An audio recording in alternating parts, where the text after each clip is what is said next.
VSCC 24 news, सच के आगे कोई नहीं। नमस्कार, आप देख रहे हैं VSCC 24 न्यूज। आपके साथ मैं हूं हिना मेहता। धुले तालुका के विश्वनाथ गांव में आयोजित पत्रकार परिषद में उम्मीद अभियान और मानव विकास योजना में करोड़ों रुपए के कथित गड़बड़ घोटाले का चौंकाने वाला मामला सामने आया है, जहां महिला बचत समूहों को घटिया दर्जे की मशीनरी बांटकर सरकारी नीति का दुरुपयोग करने वाले संबंधित अधिकारियों पर आपराधिक मुकदमा दर्ज किया जाए। इस मांग को लेकर 9 अगस्त को बिहार आंदोलन और 15 अगस्त को जिलाधिकारी कार्यालय के सामने आत्मदाह करने की चेतावनी दी गई है। विश्वनाथ में हुई इस पत्रकार परिषद में बेहद गंभीर आरोप लगाए गए हैं। शिकायतकर्ताओं ने दावा किया है कि प्रशासन के कुछ वरिष्ठ अधिकारी और मशीनरी आपूर्तिकर्ताओं ने मिलकर पूरे जिले में घटिया मशीनरी का वितरण किया है। इस अन्याय के खिलाफ आवाज उठाने वाली महिलाओं पर राजनीतिक और सामाजिक दबाव बनाकर उन्हें धमकाया जा रहा है और इसके अलावा मानदेय पर काम कर रही महिलाओं को समय पर मानदेय न देना और उसमें कटौती करना जैसी घटनाएं भी हो रही है। इस मामले में जिलाधिकारी, गट विकास अधिकारी और पुलिस को बार बार लिखित शिकायत देने के बावजूद कोई भी कार्रवाई नहीं हुई है। इसलिए इस प्रकरण की तुरंत उच्च स्तरीय जांच की जाए और संबंधित वेंडर को ब्लैकलिस्ट कर अधिकारियों पर कड़ी कार्रवाई की मांग की जाए। ऐसी ठोस मांग के दौरान की गई है। प्रशासन के द्वारा ध्यान न दिए जाने पर तीव्र आंदोलन की चेतावनी दी गई है। महाराष्ट्र धुले से खयाम अंसारी की रिपोर्ट। नाव भारती किशोर माडी, जय माता दी बचत गट। मी अखिल भारतीय महात्मा फुले समता परिषद याचे धुळे जिल्हा कार्याध्यक्ष म्हणून कार्यरत आहे।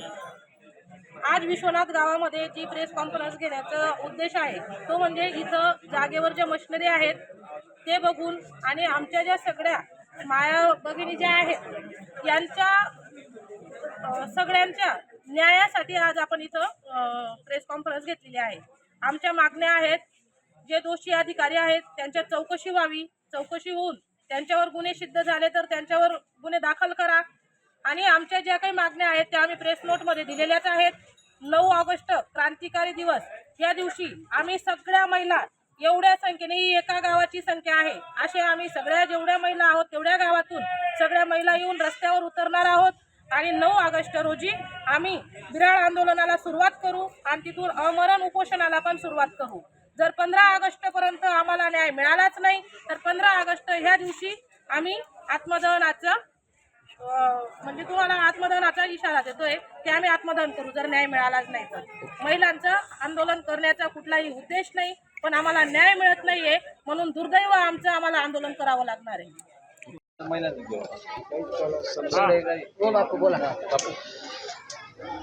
जिल्हा परिषद अंतर्गत पंचायत समिती आणि ग्रामीण जीवन उन्नती अभियान उमेदच्या माध्यमातून ज्या मशिनी वाटप झालेल्या होत्या त्या संदर्भामध्ये आज आम्ही विश्वनाथ या गावी या ठिकाणी सर्व पत्रकारांना घेऊन आणि ज्यांच्यावर अन्याय झालेला आहे त्या माझ्या संपूर्ण आया बहिणी या ठिकाणी आम्ही पत्रकार परिषद घेतलेली आहे।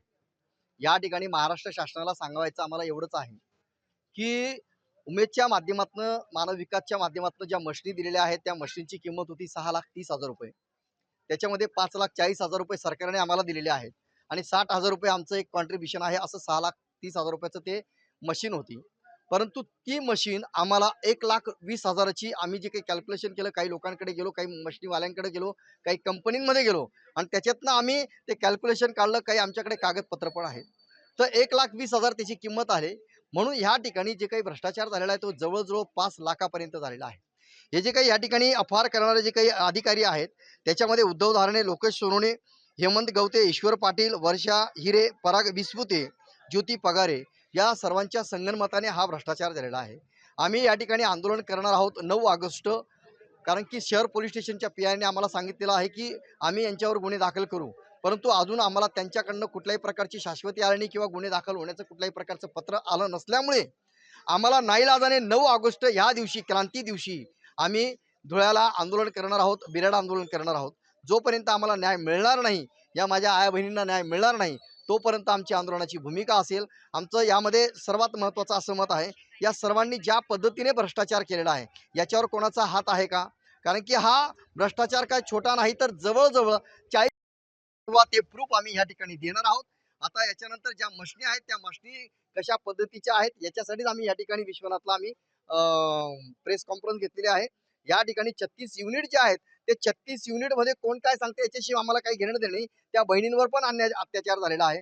तर प्रत्येक युनिट चालू आहे किंवा बंद आहे ते देखील तपासण्यात यावं आणि याच्यामध्ये जे दोषी अधिकारी असतील त्यांच्यावर गुन्हे दाखल करण्यात यावे.